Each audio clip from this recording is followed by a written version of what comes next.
आप सब लोगों को नमस्कार। दिल्ली चुनाव लगभग नज़दीक आ गए हैं और चुनाव में सब लोग जानना चाहते हैं भाई किस पार्टी का कौन सीएम उम्मीदवार है। आम आदमी पार्टी की तरफ से तो शुरू से ही ये जग जाहिर था, पूरी पार्टी ने निर्णय लिया था, मेरे नाम के ऊपर सहमति थी कि अरविंद केजरीवाल जो है वो सीएम उम्मीदवार होंगे। भारतीय जनता पार्टी का पता नहीं चल रहा था किसी को कि कौन होगा। कल इनकी सीईसी की मीटिंग हुई है, सेंट्रल इलेक्शन कमेटी की मीटिंग हुई है और सूत्रों से पता चला है कि उस मीटिंग में भारतीय जनता पार्टी ने शायद निर्णय लिया है कि रमेश बिधूरी जी भारतीय जनता पार्टी के सीएम उम्मीदवार होंगे।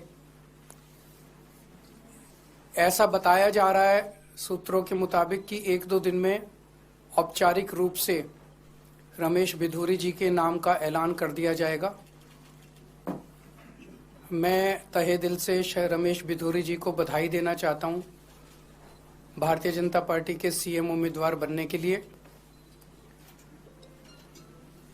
मैं दिल्ली की जनता की ओर से मांग करता हूं कि रमेश बिधूरी जी बताएं कि उन्होंने 10 साल सांसद के तौर पे बतौर सांसद उन्होंने 10 साल दिल्ली के लिए क्या क्या काम किए।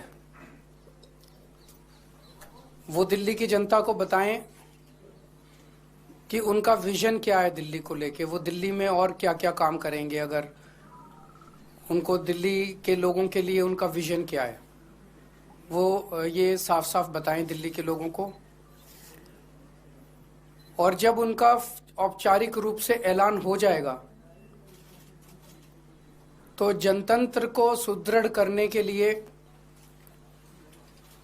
मैं ये भी चाहूंगा कि उनके औपचारिक नाम का ऐलान होने के बाद एक दिन दिल्ली के लोगों के सामने, देश के लोगों के सामने, सारे मीडिया के सामने आम आदमी पार्टी और भारतीय जनता पार्टी के रमेश बिधूरी जी के जो भी सीएम कैंडिडेट होगा उनके बीच में एक सार्वजनिक डिबेट होना चाहिए जिसमें जनता देख सके कि वोट इसको देना है कि उसको देना है, इसने क्या काम किया, उसने क्या काम किया, इसका क्या विजन है, उसका क्या विजन है।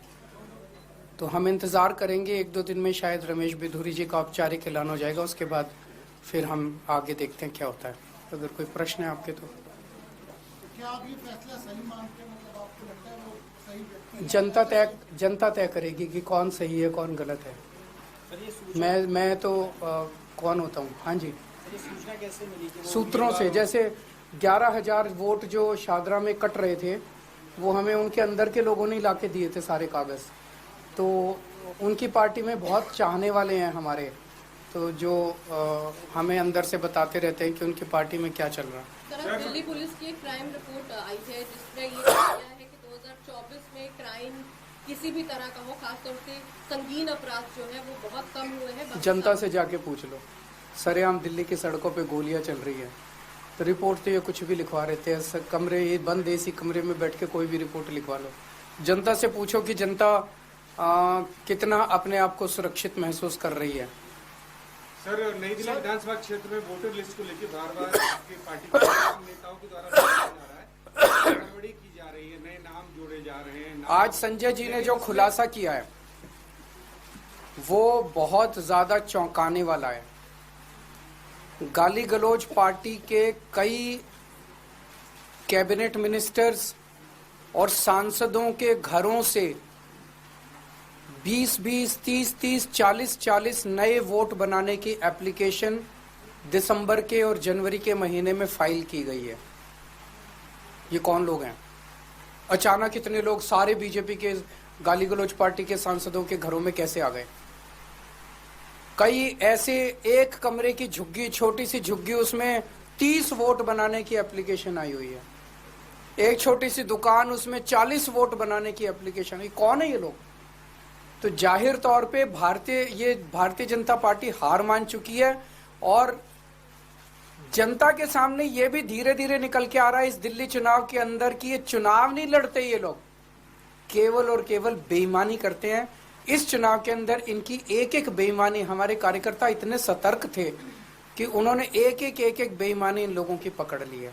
पर वो सारी बातें हैं, उस पर भी चर्चा करेंगे। आज तो आप यही जनता को बताइएगा कि रमेश बिधूरी जी जो है वो इनके सीएम कैंडिडेट शायद बनने जा रहे हैं। बहुत बहुत शुक्रिया। चैलेंज कर रहे हैं डिबेट के लिए उनके सीएम फेस के साथ? बिल्कुल चैलेंज कर रहे हैं।